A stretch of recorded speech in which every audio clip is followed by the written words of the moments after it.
Et après, devant vous, vous avez du coup le DAL, c'est le distributeur automatique de lait. Donc, en fait, nous, c'est un système tout bête. Alors déjà, ils m'ont demandé s'ils voulaient travailler en lait cru ou en poudre de lait. Et on va accueillir donc en ligne Henri Landès, cofondateur de l'incubateur Landestini Cantal Auvergne, que je vais laisser entrer dans la salle, vraiment sur le titre que voilà, on attend. Voilà, je vais vérifier qu'ils sont avec nous et je vais demander dans ce temps-là à Emmanuel Hugo, Isabelle Verdiennes, Emma Castel et Sébastien Crépieux de bien vouloir me rejoindre sur scène.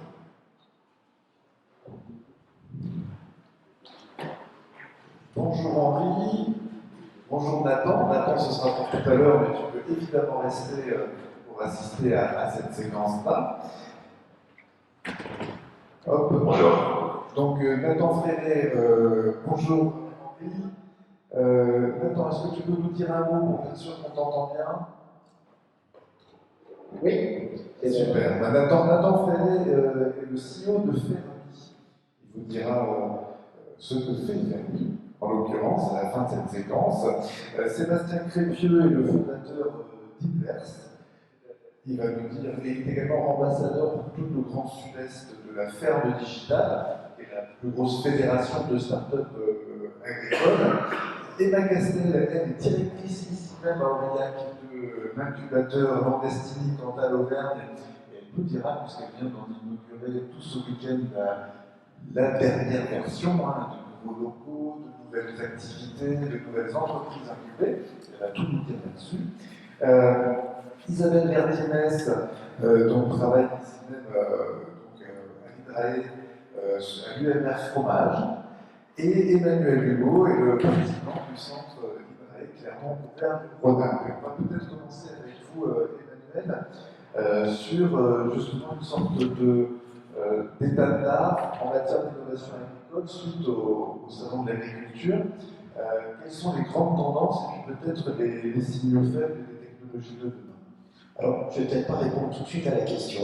Faites comme vous voulez, hein, mais vous allez répondre à un moment donné. J'y répondrai à cette question. Avant peut-être de répondre à cette question, je voudrais placer la recherche dans le contexte de l'innovation en agriculture. Ça me semble important, y compris vis-à-vis des jeunes étudiants qui sont là. La recherche, elle produit de la connaissance. Et nous avons la chance, dans le Cantal notamment, mais dans la région Auvergne-Rhône-Alpes de manière plus générale, d'avoir une implantation de recherche au profit de l'agriculture qui est très importante. Alors dans le Cantal, on a le laboratoire d'Isabelle, et elle expliquera tout à l'heure certains de ses travaux, et puis on a aussi une partie de notre unité expérimentale sur les herbivores en zone de semi-montagne. Et ce que je voudrais dire, c'est que toutes ces productions de connaissances, qui quelquefois sont très amont, donnent pour certaines lieu à des inventions, et une invention qui rencontre son marché, ça devient une innovation. Mais le chemin est quelquefois long entre la production de la connaissance, l'invention et l'arrivée sur le marché. Et ça a été dit par des intervenants tout à l'heure. Pour que l'invention devienne une innovation, il est important qu'elle réponde aux attentes des futurs utilisateurs. Et pour être plus sûr que cette réponse arrive, il est de plus en plus fréquent d'associer les utilisateurs futurs à la construction même des projets de recherche, à la construction donc de l'invention, et à ce moment-là, l'arrivée sur le marché est plus rapide. On a tous en tête, peut-être pas pour les plus jeunes, parce que vous n'avez pas forcément connu ça, mais des trucs qui étaient très inventifs, qu'on a fait en France, et puis ça n'a jamais abouti. Pourquoi? Parce que c'était fait par des gens qui étaient tellement intelligents qu'ils pouvaient travailler tout seuls, en se disant les utilisateurs, ils s'adapteront bien au produit, et bien ça ne marche pas à tous les coups. Voilà. Et ça, c'est quelque chose qu'on doit avoir présent à l'esprit. Ça a été dit aussi, l'innovation, elle n'est pas forcément technologique, elle peut être organisationnelle. Et dans le domaine de l'agriculture, vous le savez bien, la question des pratiques, des systèmes, ce n'est pas que de la technologie, on travaille avec du vivant. Et donc, la partie organisationnelle, ça a été évoqué aussi, le retour à l'agronomie, aux connaissances de base, accompagné ensuite par de la technologie, c'est ça qui va nous permettre de progresser. Et peut-être aussi, pour se donner un petit peu de courage et d'optimisme, on a évoqué l'impact du changement climatique. Alors, pour celles et ceux d'entre vous qui vous destinez à devenir agricultrice ou agriculteur, quelque part, vous allez être parmi les premières générations à affronter le changement climatique à la vitesse grand V. Nos ancêtres, ils l'ont affronté, mais en général, le changement, il se faisait avec un pas de temps beaucoup plus long que les générations. Donc, c'était peu perçu par les agricultrices et agriculteurs, alors qu'aujourd'hui, on le mesure de façon vraiment violente. Et donc, pour nous donner un peu d'optimisme, ce que je dois vous dire, c'est qu'à INRAE, nous travaillons sur la région Auvergne-Rhône-Alpes à des simulations sur la prévision de système agricole pour 2050, adapté au climat décrit par les scénarios de changement climatique que nous avons aujourd'hui. Et ça, c'est très important d'être aujourd'hui capable d'imaginer quels devraient être les systèmes de production à horizon 2050 qui seront compatibles avec les conditions climatiques et donc une ressource en eau moins généreuse qu'elle ne l'a été jusque-là, des phénomènes climatiques violents, et quel système de production mettre en place qui soit résilient, qui permette à l'agriculture de remplir sa mission première, qui est celle de nourrir la planète, hein, je pense que vous le savez bien, et on ne doit jamais l'oublier, ça. Et donc, à partir de ces systèmes de production que l'on aura imaginés, restera ensuite à construire les chemins de la transition. Oui. Donc, ce que je voulais vous dire au travers de ça, c'est vous expliquer comment, en quelques mots, la recherche accompagnait, essayait même de précéder les transformations de l'agriculture. Alors maintenant, pour répondre à la question, parce que sinon je vais me faire tirer les oreilles, et je voulais quand même vous faire ce petit message avant, répondre à la question. Alors, qu'est-ce qu'on voit aujourd'hui sur les salons, ça va être expliqué tout à l'heure, bien sûr, c'est le développement phénoménal des technologies de l'information.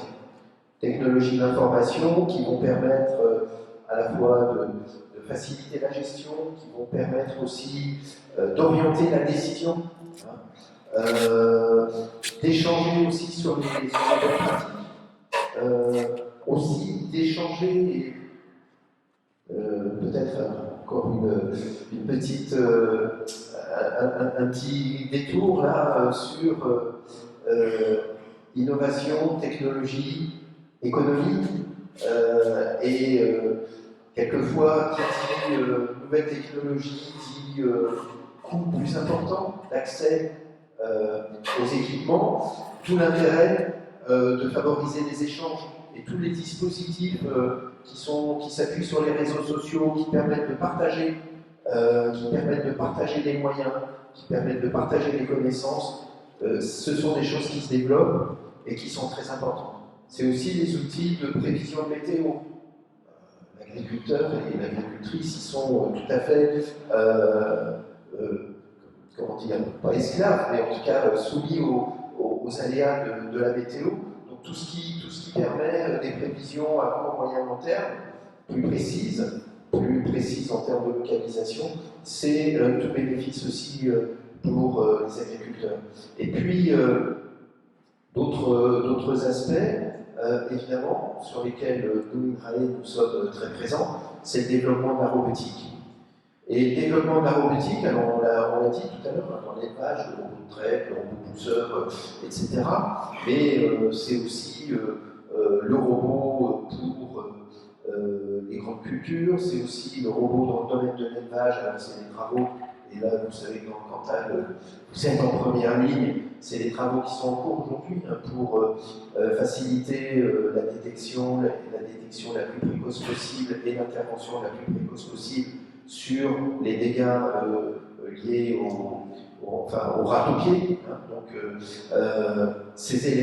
la robotique au service de tout ça. Alors, cette robotique-là, elle n'était pas encore tout à fait au salon, parce qu'elle est encore un peu dans nos cartons, mais c'est, par exemple, vous voyez, l'interaction drone qui permet, alors même on peut monter plus haut, satellite, avec une vision très macro, drone qui va permettre une vision de plus grande proximité, et enfin, interaction drone-robot terrestre.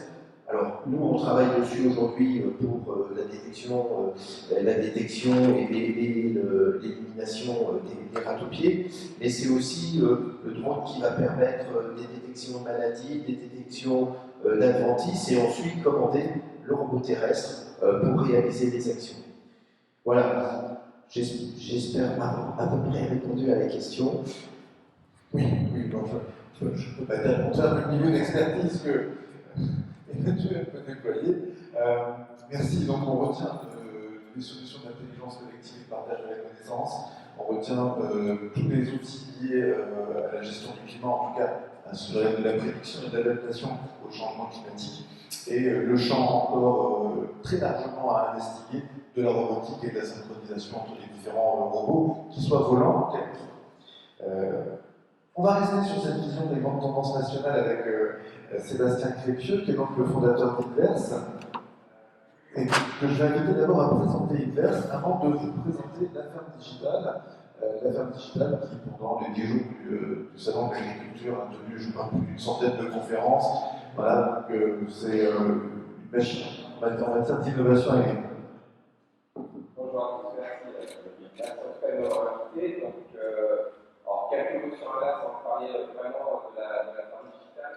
Donc, nous, on est dans les régions de l'État aussi. En fait, on est basé à côté de Clermont-Ferrand. On développe une nouvelle filière de production animale. Alors, c'est pas le bovin, c'est pas le poulet, c'est pas la poissonneuse, c'est l'insecte. Et l'insecte, pourquoi? Pour justement nourrir certains animaux d'élevage qui peuvent en consommer naturellement. Le premier cible étant la pisciculture, la deuxième la volaille.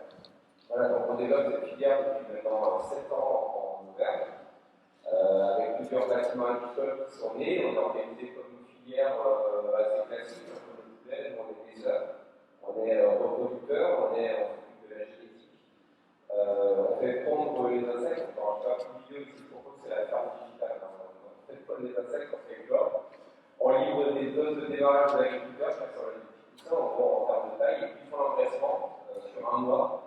Passer le poids d'alarme de 1 à 20, donc 20. On collecte, on le transforme, et puis ensuite on valorise avec différentes filières de production animale. On a 3 coopératives qui produisent avec nous actuellement, donc Imanuin, Oxia de Réa, on a du pourquoi pas, il y a peut-être de quoi faire aussi dans le contact. Voilà, maintenant on va peut-être plus parler de la ferme digitale. Alors, merci Emmanuel, je pense que mon ambassadeur de la ferme, je pense qu'il y a eu pas mal de choses qui des innovations pour pas prendre. Quelques slides avant sur la ferme digitale. Alors effectivement, c'est une asso qui a vu le jour en 2016, donc assez maintenant, avant qu'on parle de l'agritech, notamment de la foodtech.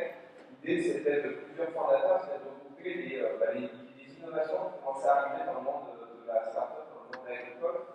Start-up, en gros, c'est un mot un peu étrange, définitivement, c'est des boîtes qui parlent encore de l'argent. Donc, quand vous n'organisez pas, en gros, c'est des boîtes qui vont se lancer sur des marchés innovants qui vont souvent se financer par le risque, financés par des capitaux externes. Et donc là, en 2007, il y a plusieurs fondateurs de différentes startups qui s'appellent Winnet, qui est sur justement tout ce qui va être les stations météo, la prédiction, l'analyse assez fine de la météo au niveau de l'exploitation. Une autre qui s'appelle Mimosa, qui a fait beaucoup sur le financement justement d'exploitation agricole. Ouais, plusieurs membres qui sont regroupés, qui se sont dit on va se mettre ensemble pour essayer de créer de l'activité dans l'écosystème qui est en train de naître, se faire entendre par le gouvernement, pour que les gens, ça marche, pour créer justement des aides pour ces startups pour qu'elles puissent développer l'innovation autour et avec le monde agricole. Donc ça, c'est extrêmement important. Ils ont commencé à 5, on a maintenant demande 120, on a rejoint la ferme digitale en 2021. Donc c'est justement pour porter une innovation sur l'agriculture. Vous voyez, on porte une innovation autour des agriculteurs, pardon, sur la production de protéines et la diversification de nos élevages.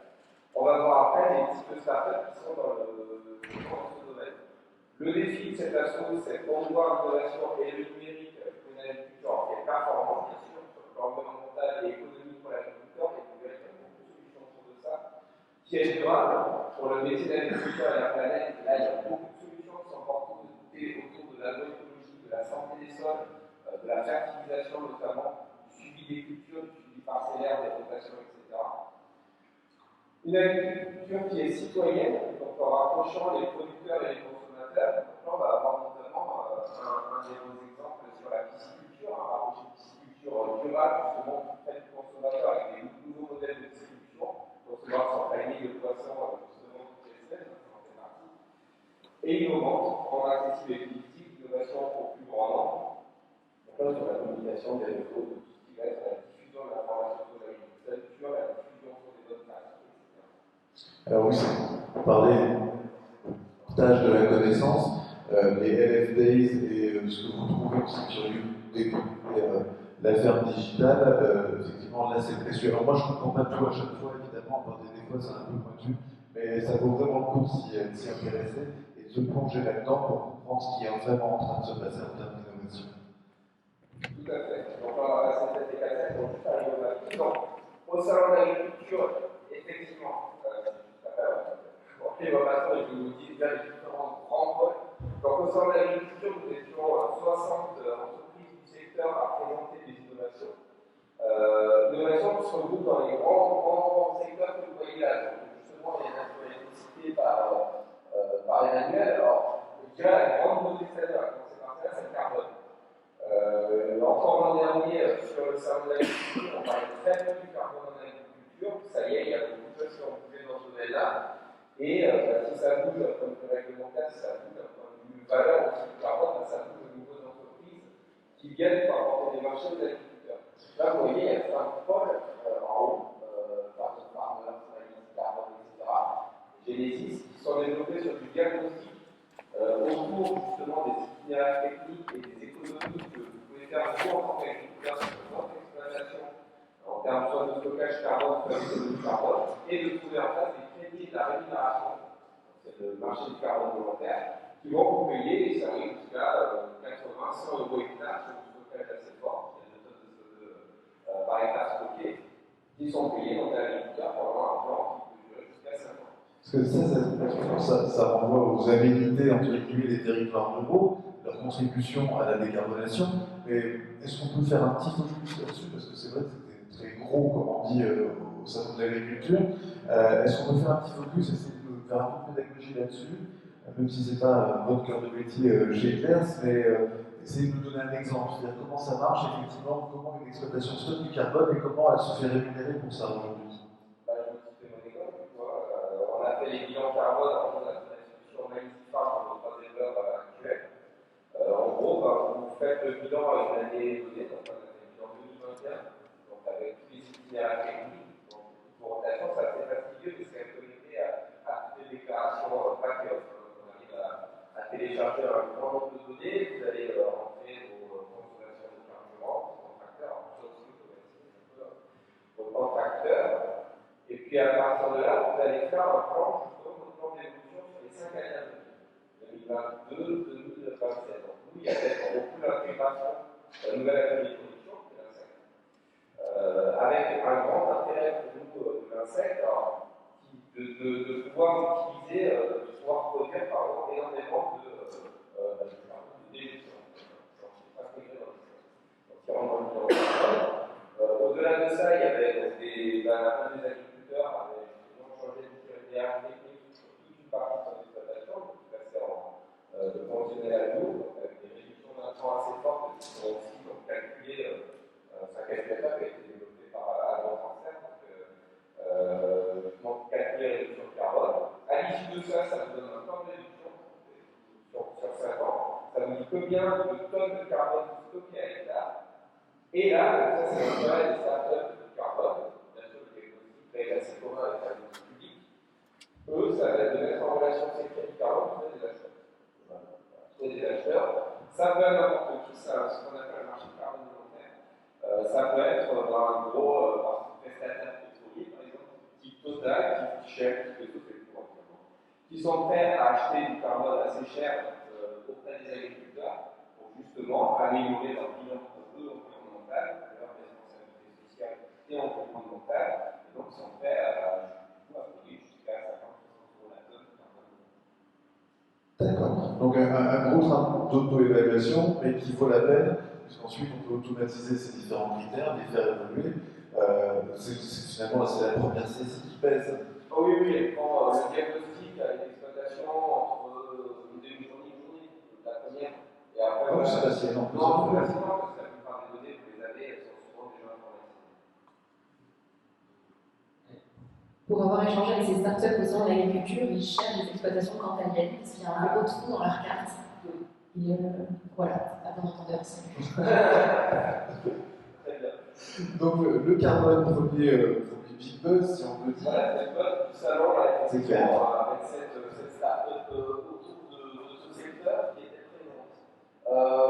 Deuxième, c'est tout ce qui est autour de l'agriculture. Alors là, c'est plutôt orienté soit agriculture, soit justement, soit coopérative, avec Javelot, par exemple, j'en cite deux, trois. Javelot permet de faire le suivi des silos, de la qualité du stockage des grains dans les silos, ce qui est très important pour les organismes collecteurs, surtout qu'on a beaucoup de stockage qui est maintenant décentralisé, forcément sur des silos centraux, mais aussi à la ferme.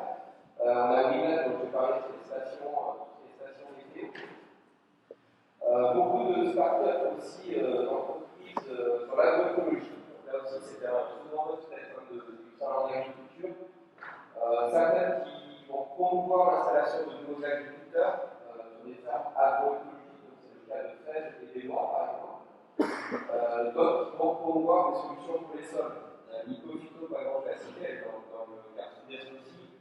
Nicofito va justement promouvoir l'usage, qui va restaurer la fertilité, une partie de la fertilité des sols, en réensemençant les sols avec des solutions à base de champignons. Les champignons qui sont pas pris n'importe où, qui sont initialement présents dans le sol.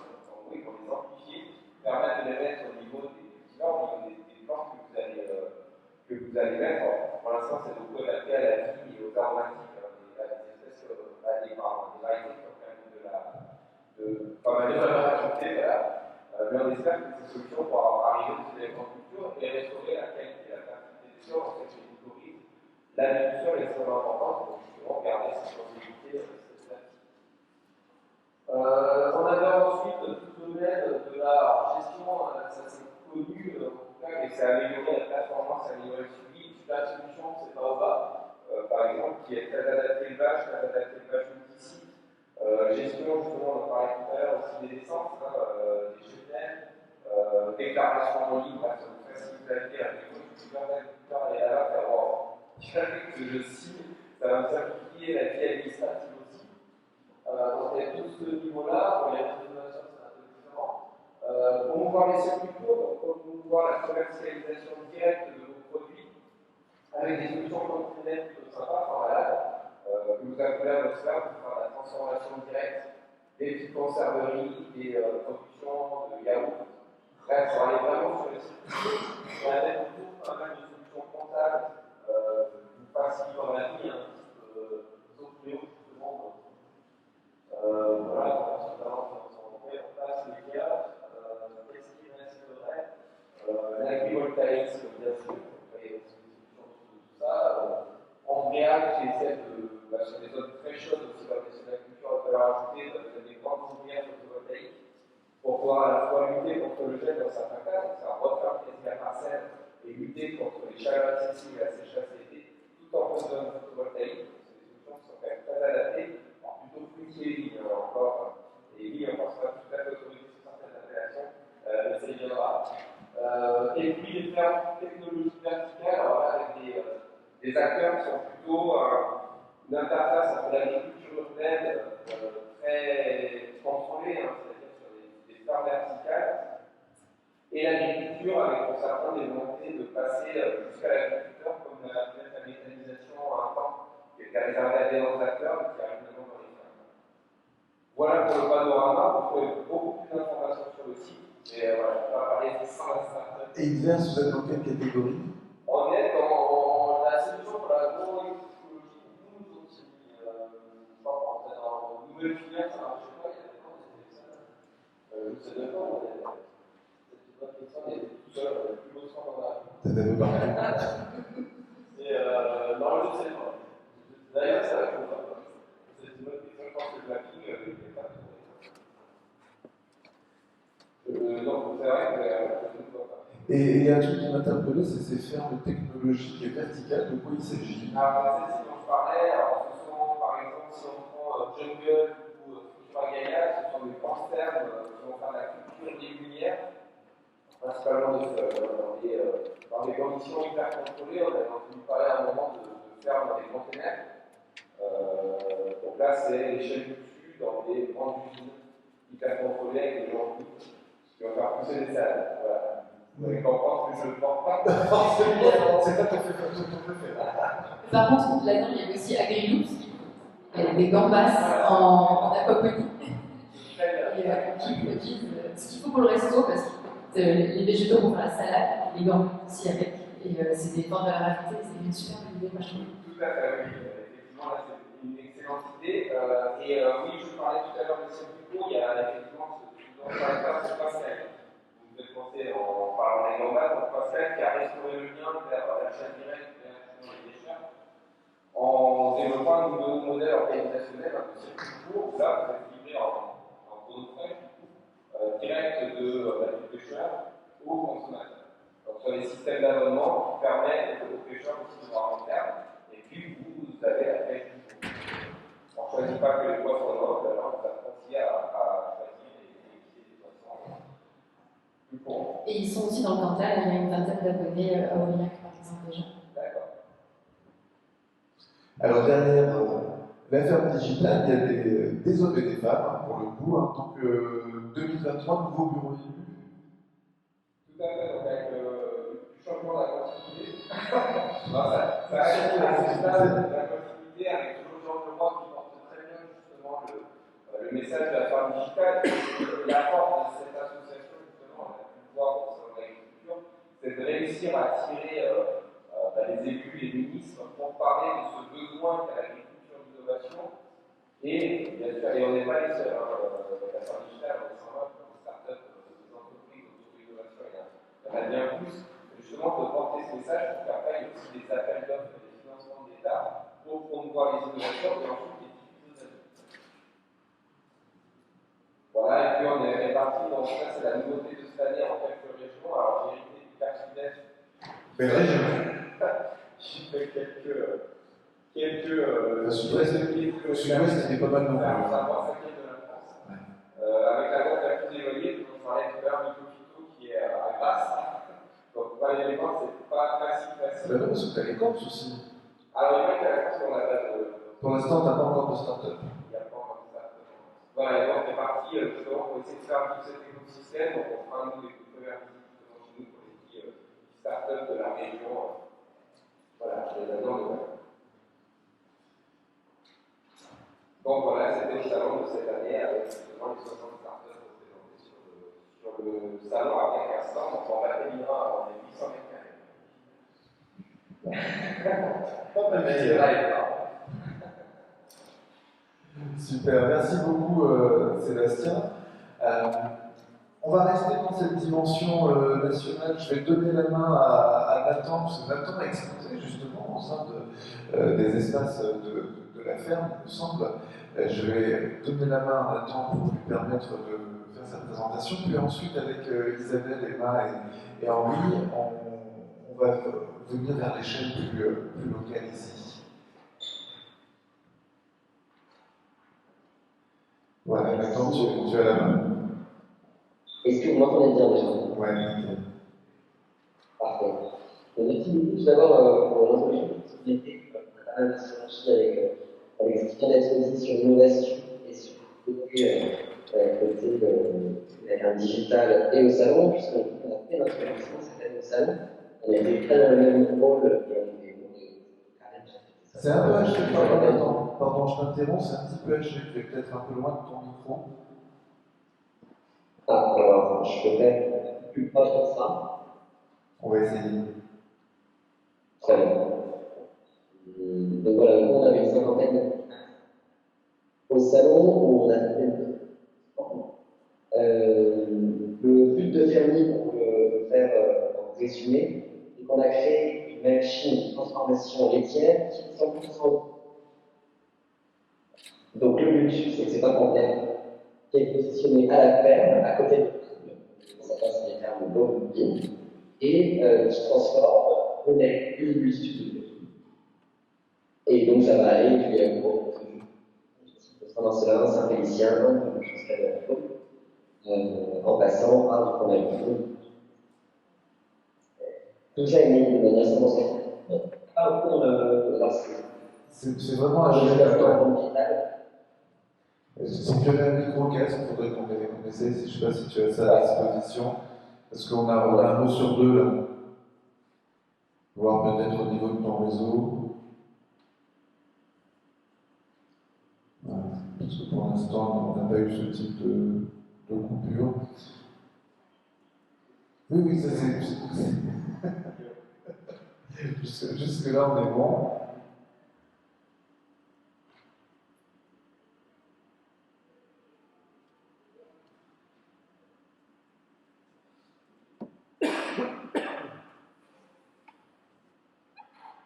Alors, on laisse maintenant régler son micro.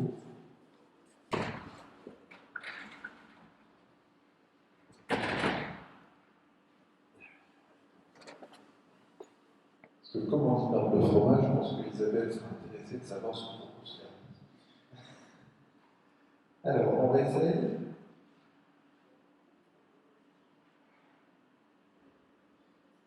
Alors, Maxime dans la salle, du coup. Alors, on va essayer. Je vais parler très lentement, on va voir ce que ça donne. Très bien.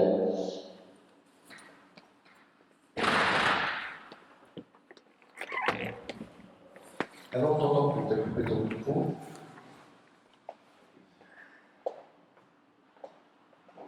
Ah, c'est en train de se connecter avec un autre.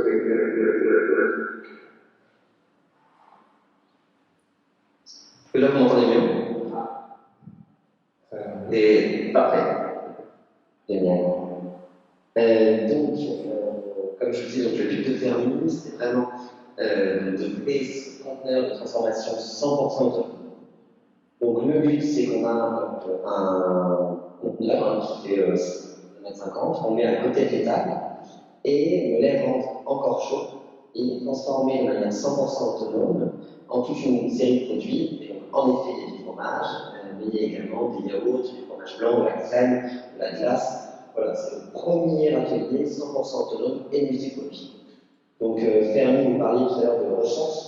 C'est le résultat de 2 années et demie de R&D. On est une équipe d'une vingtaine d'ingénieurs, on est basé à Grenoble, on n'est pas très loin. On a travaillé donc, notamment grâce au soutien, et on parlait aussi du financement, donc ça a été essentiel. On a eu beaucoup de programmes, et ça je pense que c'est bien d'appuyer, il y a un grand soutien des politiques publiques au niveau régional et national pour l'innovation. On peut aller chercher pas mal de fonds pour financer tout ça. Donc on a notamment, alors je ne sais pas si ça va vous parler, le deep tech de la BPI, donc la BPI c'est la Banque publique d'investissement, et des investissements dans des startups, pas que, des PME aussi. Et puis on a été lauréat de l'AIPA, et pour notamment qui sont organisés par l'école et alimentaire, pour des transitions qui sont très coûteuses, parce que l'innovation, ça demande beaucoup de capitaux, beaucoup de fonds pour pouvoir se développer. Pour revenir un peu sur le fonctionnement de Fermi, parce que ce que j'ai compris dans la salle, il y a des futurs potentiels éleveurs. Pour vous, c'est très simple. Fermi vient chez vous, faire un audit de votre ferme, de vos méthodes de transformation, de vos méthodes de d'élevage de votre bétail. Et puis, après, on vient inventer notre machine. À partir de ce moment-là, on vous achète le lait et on double le prix du lait. Donc, au lieu d'être à 42, 45 centimes, on paye 80 centimes par litre. Donc la valeur, nous, on la reprend parce que va sortir du schéma traditionnel. Le schéma traditionnel, c'est que vous avez un collecteur, un grossiste, un transformateur, un distributeur. Et nous, on enlève tous ces éléments et on vient redonner la valeur directement à l'éleveur. Il y a d'autres marques qui le font, il y en a qui font très bien. Il y a CQ Patron, une marque du consommateur qui fait très bien. Voilà. Nous, on est un des acteurs qui se met dans cette filière-là. Et puis, il y a d'autres points qui sont pour nous importants, c'est aussi la transition écologique. Et donc, en contrepartie de cette rémunération qui est doublée, il y a un engagement de l'éleveur dans la transition écologique, notamment sur des systèmes herbagés. On a travaillé avec INRAE, justement avec Bruno Martin, qui est un chercheur patron chez nous, voilà, sur les systèmes herbagés, sur comment faire un cahier des charges qui va réduire l'impact en gaz à effet de serre de l'élevage, et puis pour nous engager à respecter ce cahier des charges et à pouvoir aussi bénéficier du crédit carbone, puisqu'on travaille avec un organisme certificateur. Alors nous, on n'est pas sur un prix à 80 € la tonne malheureusement encore, mais on est à 40 € la tonne aujourd'hui sur le CO2. Donc, mais ce qui fait quand même, pour vous donner un ordre d'idée, c'est 20 000 € sur 5 ans. C'est quand même un bon facteur pour une ferme laitière moyenne. Et voilà un peu le concept de ferme. Aujourd'hui, peut-être un message, c'est pas qui passe un message, c'est vraiment de nous engager dans l'innovation. C'est pas très dur de trouver. Nous, on pense bien à la transformation laitière. Personnellement, moi, je reviens du secteur de la transformation laitière. On est une équipe de 26, il n'y en a aucun, sauf un, qui vient de la transformation laitière. Et en fait, tout s'apprend, tout s'acquiert. Vraiment pas hésiter à aller justement un peu challenger les cadres. Et c'est justement en ne venant pas du secteur et en venant dans des voies que vous ne connaissez pas que vous allez pouvoir penser différemment de tous ceux qui y sont depuis des années et qui reproduisent les mêmes schémas, les mêmes normes, voilà, qui ont l'impression que tout est déjà fini. Donc n'hésitez surtout pas à aller mettre un pied dans la fourmilière. Merci beaucoup Nathan. Donc on va rester dans les fromages pour le coup, avec Isabelle Ferdinand. L'innovation agricole, c'est pas que le numérique, on l'utilise du coup en laboratoire aussi, mais c'est aussi toutes les sciences du vivant. Et ça, c'est votre cœur de métier. Ici, à l'UMR Fromage, donc de l'antenne de l'INRAE de Aurillac. Je vous laisse nous raconter ce sur quoi vous travaillez et comment demain ça peut impacter justement la vie de cette filière. Peut-être comme on l'a vu avec Fermi, en rapprochant la valeur du producteur, ou peut-être d'autres manières de créer de la valeur dans les exploitations. Merci, bonjour à tous. Donc effectivement, je vais vous parler d'un travaux que nous avons menés à l'UMRF à Aurillac avec la filière AOP Salaire, qui est donc quand même une filière emblématique du Cantal. Donc nous, à l'UMRF, nous faisons de l'écologie microbienne, des laits et des fromages, principalement les crus, bien sûr, et les AOP. Et donc l'idée effectivement, ce n'est pas une innovation numérique, loin de là. Vous allez le voir, et heureusement, vous l'avez redit et M. Préjot l'avait dit tout à l'heure aussi. Donc l'idée, c'était de proposer une innovation qui permettrait de conserver la biodiversité microbienne sur l'exploitation et faire le lien ici avec le terroir, renforcer le lien au terroir et la durabilité de la filière. Donc l'idée a été de se dire finalement comment est-ce qu'on peut garder cette biodiversité au sein de l'exploitation. Et donc on s'est dit qu'on allait partir du fromage en lui-même, parce que donc il faut bien expliquer ce que c'est que la filière salaire. C'est donc une production de fromage à lait cru qui est produite uniquement lorsque les animaux sont au pâturage, donc entre le 1er mai et le 31 octobre, le 1er novembre, je ne sais plus très bien, et qui a une particularité et qui est spécifiée dans le cahier des charges, c'est que pour faire du fromage à lait salaire, il faut utiliser un outil qui s'appelle la gerbe, qui est donc un récipient en bois, et avec lequel se fait des échanges. Et donc c'est là que nous on intervient, puisqu'on s'intéresse aux micro-organismes et donc aux échanges entre le lait et la surface du bois, et la surface du bois et le lait. C'est comme l'a dit Emmanuel, nous avons produit de la connaissance, c'est-à-dire on a essayé de comprendre comment les micro-organismes du lait pouvaient s'installer sur la surface du bois, et ensuite comment ces micro-organismes repassaient dans le lait et pouvaient faire du fromage. Pour ensuite, on a essayé de comprendre comment on pouvait conserver ces micro-organismes, puisque notre idée était donc qu'à chaque nouvelle saison, la germe doit être remise en fonctionnement. Et pour cela, les producteurs utilisent diverses méthodes. La plupart du temps, ils utilisent du lactosérum d'une fabrication précédente, soit de leur exploitation s'ils font une autre production fromagère, soit du lactosérum du voisin qui produit du fromage. Donc là, du coup, on n'est plus dans la même exploitation. Donc notre idée, c'est de se dire, pour conserver cette biodiversité d'exploitation, est-ce qu'on ne pourrait pas utiliser du caillé fabriqué à la saison précédente pour réensemencer la germe à la saison suivante. Donc c'était un moyen de conserver. Donc il fallait savoir comment conserver ce caillé. Donc diverses méthodes ont été testées avec nos collègues de l'EMRC Food en région parisienne qui travaillent sur la vision des micro-organismes sur les différentes surfaces.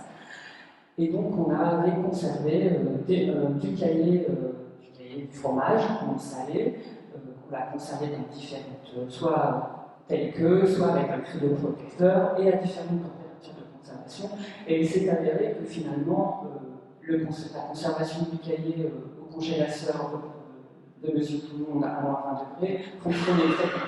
Et donc on a pu ensemencer la germe ensuite avec ce caillé qu'on avait conservé et la germe a refonctionné normalement, comme si on avait ajouté des ferments commerciaux, parce que certains utilisent aussi des ferments commerciaux.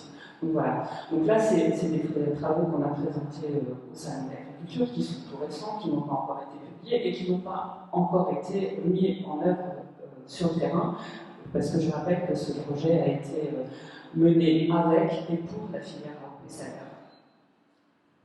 Donc là, quand on est dans une stratégie de filière, on est bien dans une stratégie, enfin une filière AOP pour le coup, de valorisation du produit par un certain nombre de critères de fabrication, de traçabilité. Donc on est là aussi dans cette démarche de réintroduire de la valeur sur l'exploitation. La conserver, finalement conserver la biodiversité microbienne qui était sur l'exploitation et faire ce lien avec le terroir en fait. C'est l'objectif finalement, le lien de la AOP-Salaire, ce lien au terroir. Comment on y fait attention sur l'exploitation à cette diversité, justement de cette biodiversité microbienne?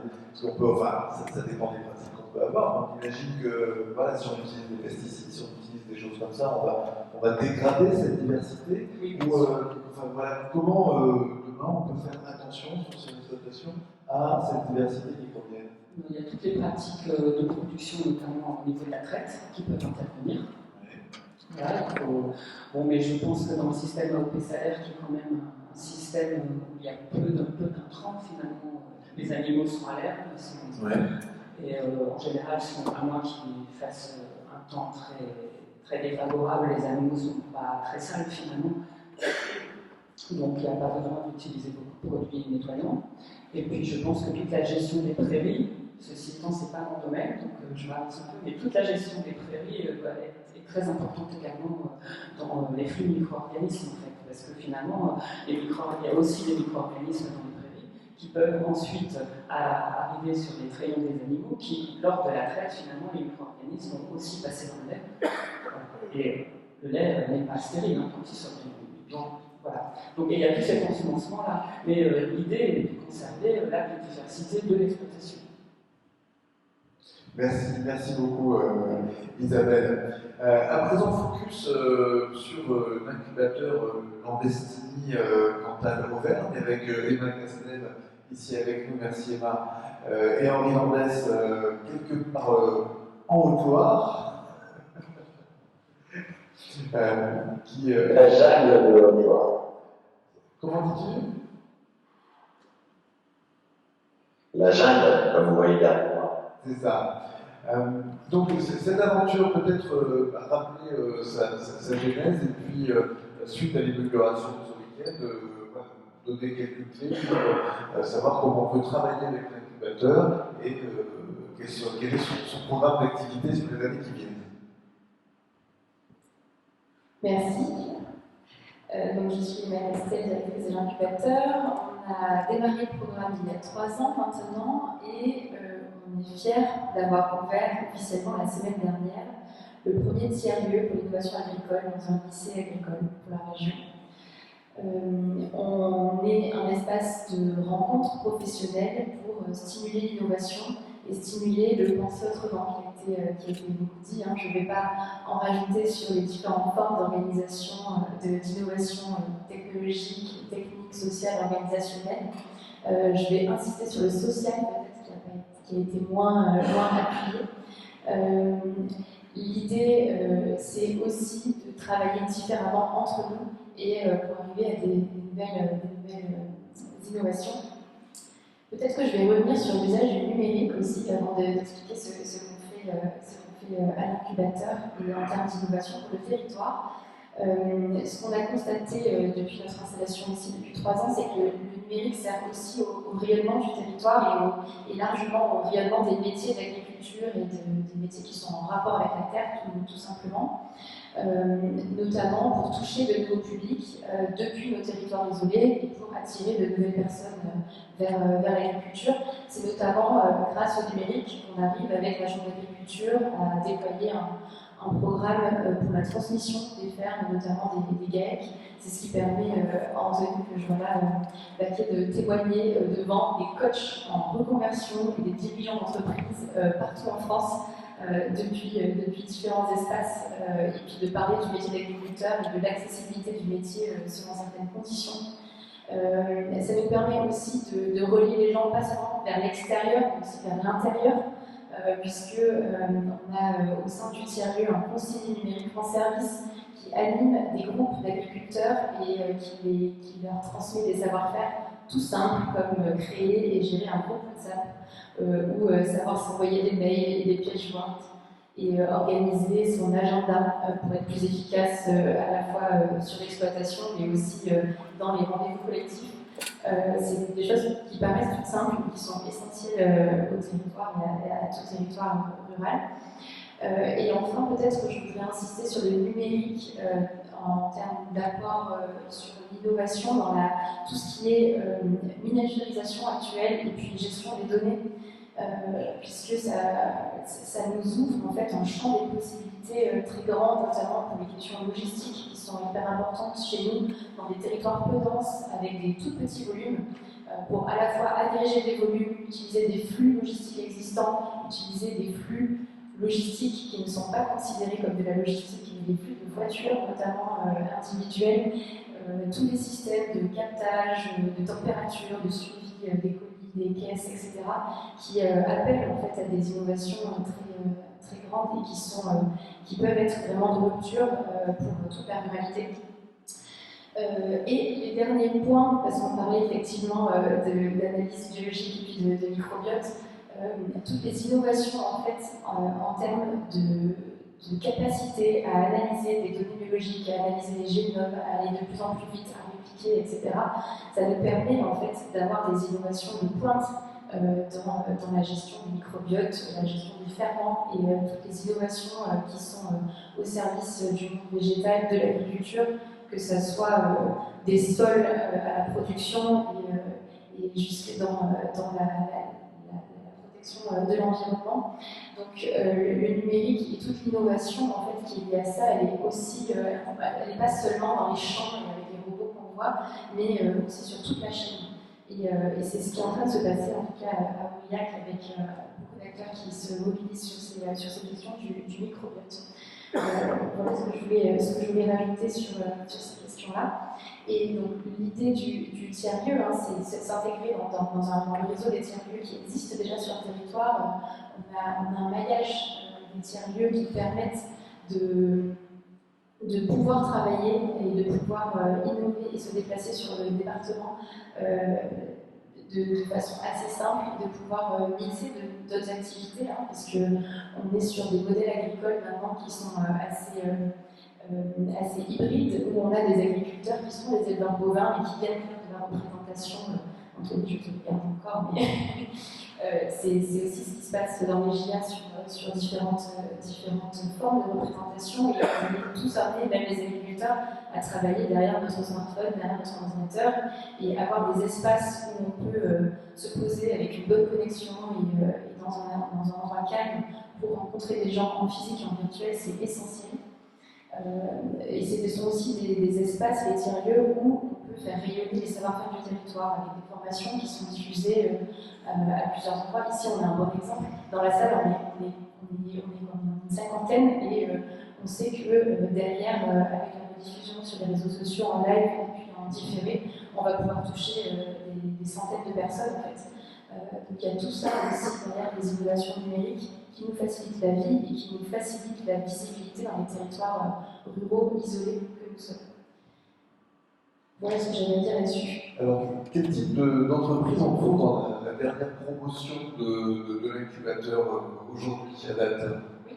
Alors la dernière promotion a terminé ses sessions collectives en début de mois et on a relancé un appel à candidature pour la troisième promotion qui est ouverte, cet appel à projet jusqu'au 8 juin.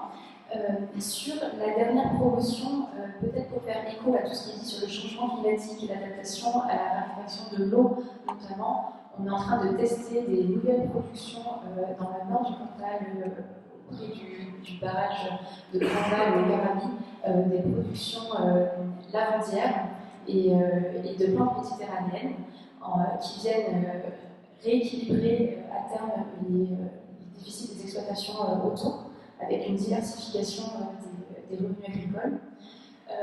On a monté un outil de transformation, on faisait plus d'huile dans le Cantal, et donc un outil de transformation et de commercialisation à Murat, qui est un moulin à huile, qui a pour objectif de proposer des débouchés nouveaux pour les agriculteurs qui voudraient reproduire de la noix, de la noisette, du colza, du tournesol. Les tourteaux sont bien sûr réinjectés directement chez les éleveurs du Cantal. Donc ça c'est le moulin d'Adèle à Murat notamment. Et ensuite on a des recherches qui sont faites sur les questions logistiques. Alors là on a fait venir un entrepreneur depuis la Suisse, un développeur qui essaie de travailler sur ces questions effectivement de remettre en lien producteur-consommateur, mais surtout de se dire si moi je suis un maraîcher qui produit 20 kg de carottes et que le restaurant en face m'en demande 40, comment je fais?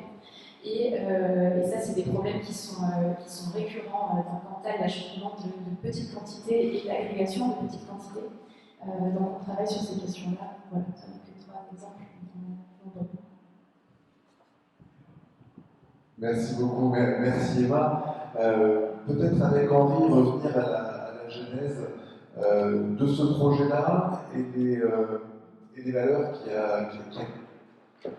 Au-delà, c'est aussi une nouvelle manière d'habiter, alors certes les territoires ruraux, mais d'habiter la planète plus largement. Quel est, entre guillemets, à la fois le défi et le mandat des agriculteurs d'aujourd'hui qui sont ceux de demain, et de ces agriculteurs qu'on dirait 3.0?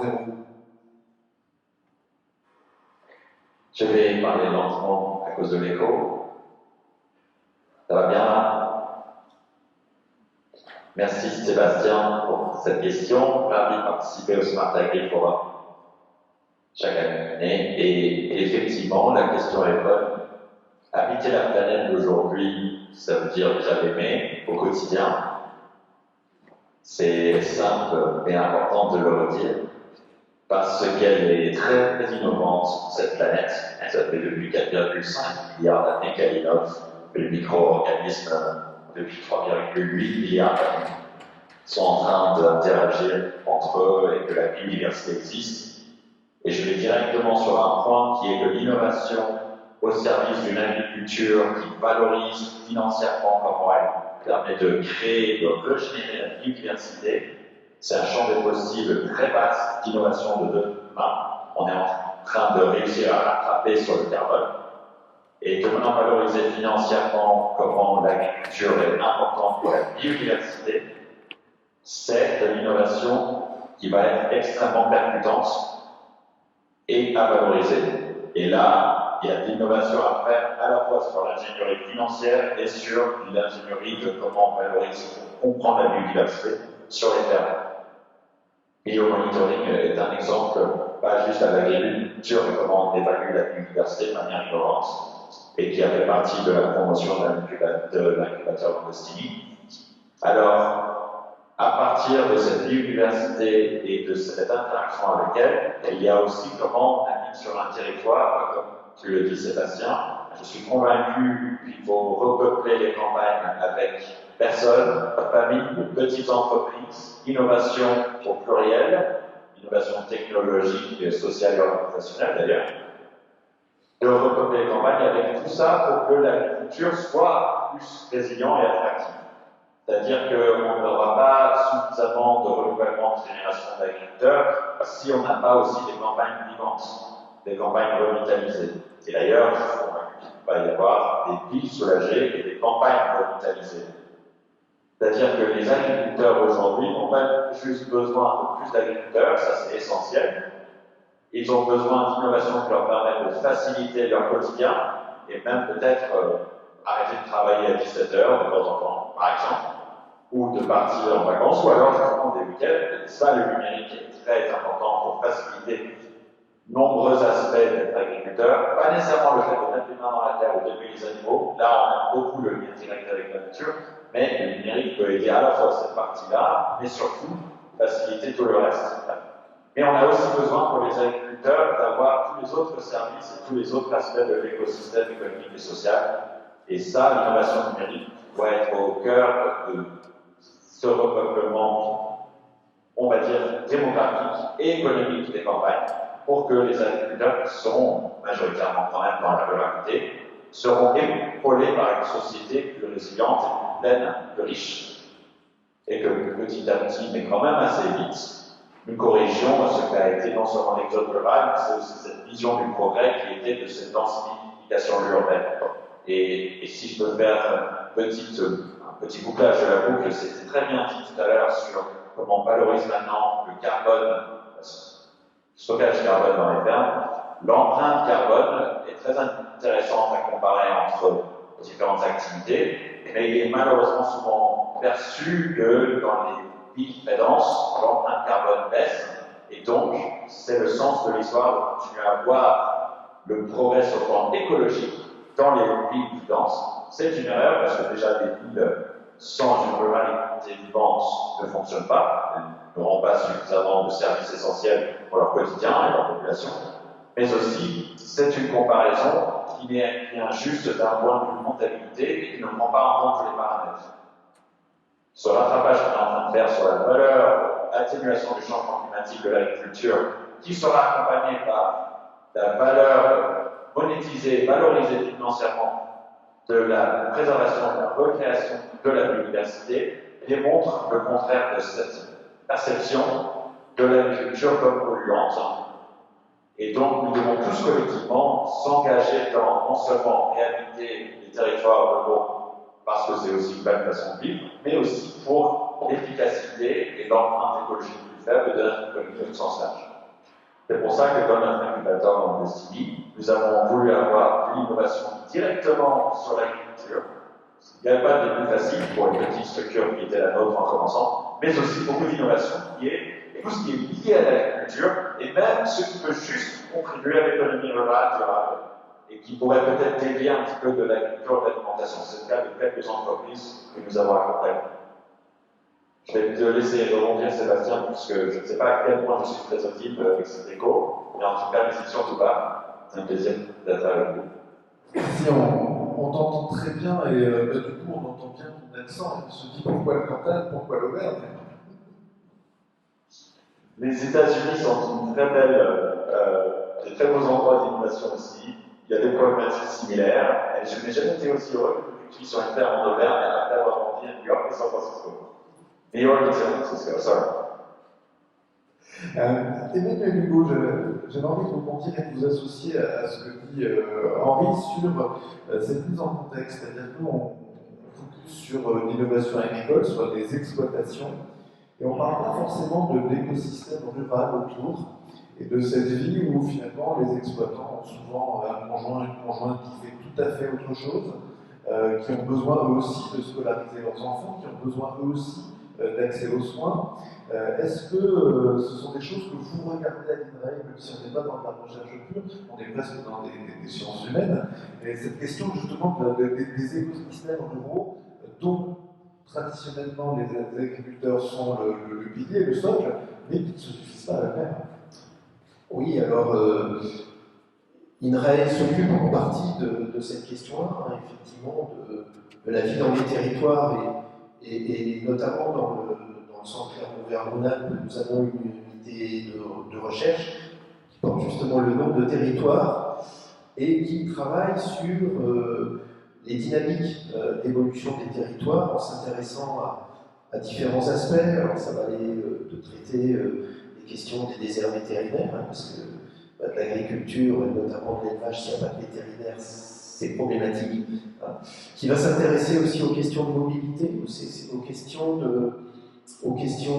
d'accès au numérique aussi, hein, puisque notamment, alors, avec le développement du télétravail, on voit bien qu'on peut réinvestir les territoires à la condition que les outils numériques soient présents, et notamment tout ce qui est des liaisons, des réseaux.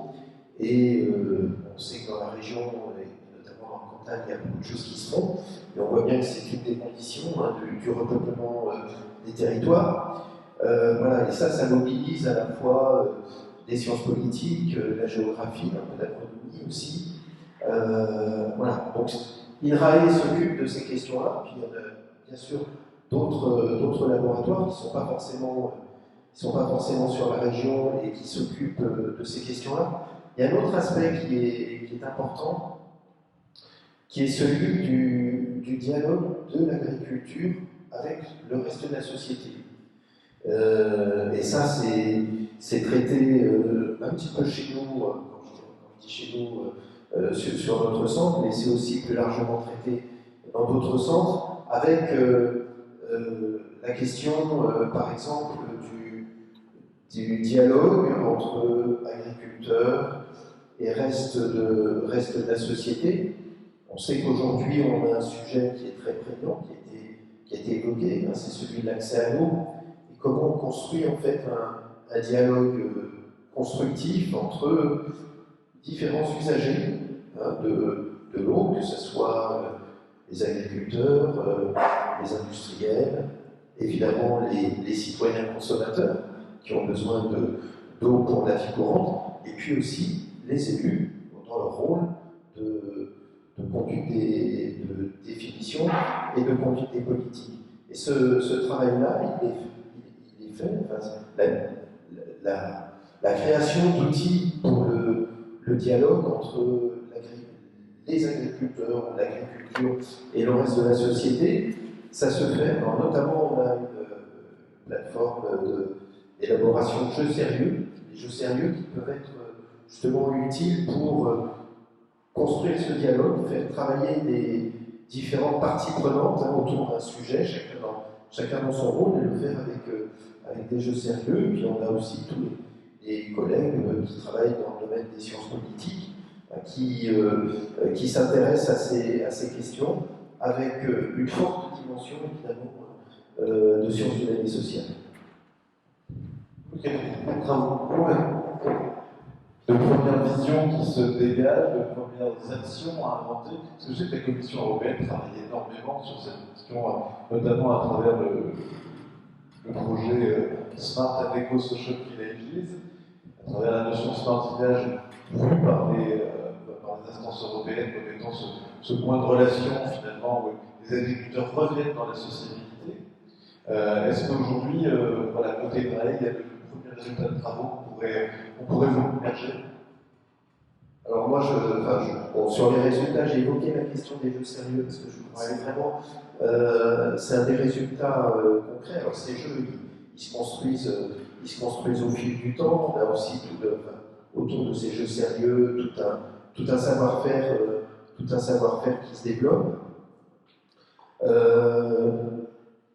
Peut-être aussi d'autres outils qui sont tous les travaux de prospective aussi qui sont utiles en fait pour aider à voir où on veut aller et comment y aller. Voilà, est-ce que je peux évoquer d'autres choses comme ça? Il n'y a rien qui me vient à l'esprit. Mais ce qu'on entend bien, c'est qu'effectivement, avec un place particulière d'un département comme le Cantal, c'est que travailler quand on a un territoire rural, travailler sur son attractivité, c'est aussi, par effet de bord, travailler sur le maintien des exploitations et de l'entreprise. C'est créer un contexte favorable à l'installation de ces nouveaux entrants. Donc aujourd'hui, 40% des installations se font en cadre familial. Oui, tout à fait. Ça, c'est essentiel. Il faut donner envie, en fait. La question, c'est de donner envie et d'être très clair sur le fait que, alors qu'il y a, sans aucun doute, une difficulté de dialogue, alors c'est pas forcément le Cantal qui est le plus marqué, mais quand même globalement dans notre société aujourd'hui, une difficulté du dialogue entre l'agriculture ou les agriculteurs et le reste de la société, et encore une compréhension insuffisante de la part de nos concitoyens sur la mission première de l'agriculture qui est celle de les nourrir, souvent oublié. De temps en temps on en parle parce qu'on arrive au supermarché et puis il y a des rayons qui sont vides. Là, comment ça se fait? Bon, et là on retrouve ces questions autour de la souveraineté, de dire ah oui tiens c'est vrai l'agriculture ça sert à nous nourrir, et puis c'est aussi la vitalité ou la vie, la survie, je ne sais pas, en tout cas la vie de nos territoires, et notamment, alors là, pour le coup, quand on regarde nos territoires d'élevage, où on sait que si on n'a plus d'élevage, on va avoir ces paysages qui vont se fermer, il n'y aura personne. Voilà. Et ça, c'est extrêmement important parce que ces paysages ouverts, c'est aussi un élément d'attractivité.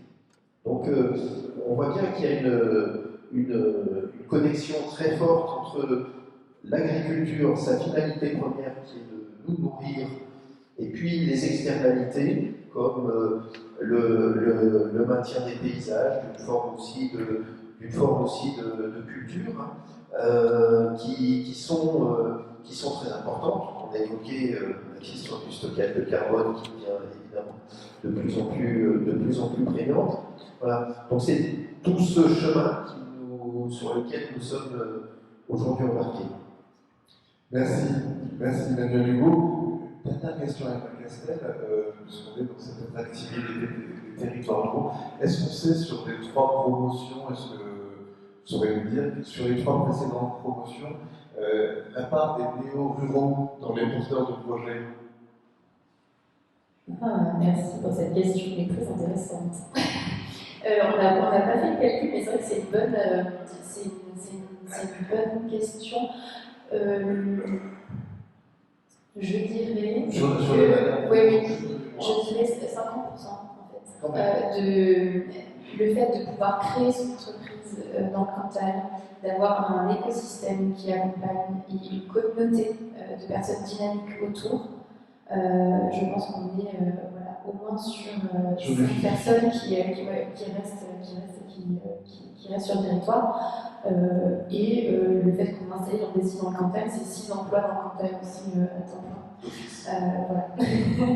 Donc on est à peu près là-dessus, donc ça doit faire à peu près une quinzaine de personnes d'emplois directs soutenus ou maintenus. Merci beaucoup. Un dernier mot avec Sébastien Crépieux, les LF Days.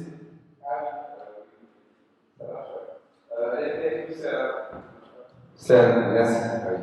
C'est un des événements de la ferme digitale, justement, pour aller au contact des visiteurs, de l'écosystème, du financement aussi beaucoup, et à la fois des ministères, des investisseurs, de tout ce qui est autour de la tech, la food tech. Ça se passe donc le 13 juin à Paris, ça doit être la 7e édition, si tout est marqué.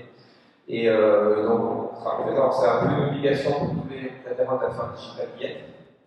Et effectivement, c'est intéressant d'aller au contact à la fois de visiteurs classiques du grand public, mais également de gens qui sont des décideurs politiques, pour leur montrer tout ce qui se fait, notamment autour de l'agroécologie notamment, qui arrive maintenant vraiment dans les champs. Merci. Je vous remercie beaucoup. Je vous invite à rejoindre vos places. Merci infiniment de votre contribution.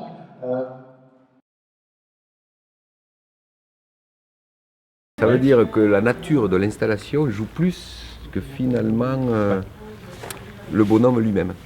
Voilà. Mais il est vrai qu'en bovin allaitant, les marges sont beaucoup moins importantes. Qu'en bovin laitier ici, surtout que vous avez des AOP. Hein. Quand vous vendez du lait ici, que vous transformez, vous êtes à 1 000 € les 1000 litres.